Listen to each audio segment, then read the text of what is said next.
اعوذ باللہ من الشیطان الرجیم، بسم اللہ الرحمن الرحیم۔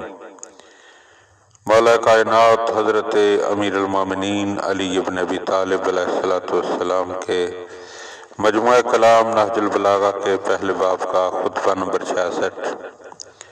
ومن کلام اللہ علیہ السلام، آپ علیہ السلام کے کلام کا ایک حصہ۔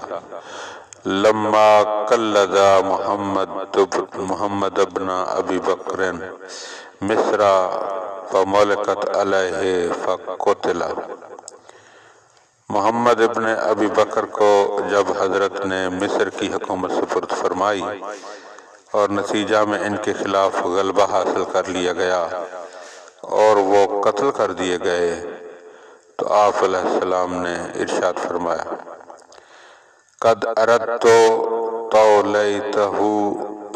تولیت مصر ہاشم ابن عتبۃ ولو ولیتہ ایہا لما خل لہم الارض۔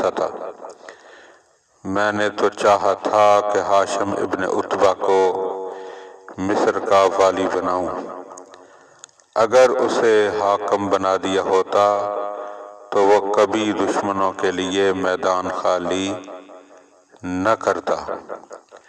ولا انہزم الفرصۃ بلا ذم لمحمد ابن ابی بکر فلقد کان الی حبیبا وکان لی ربیبا۔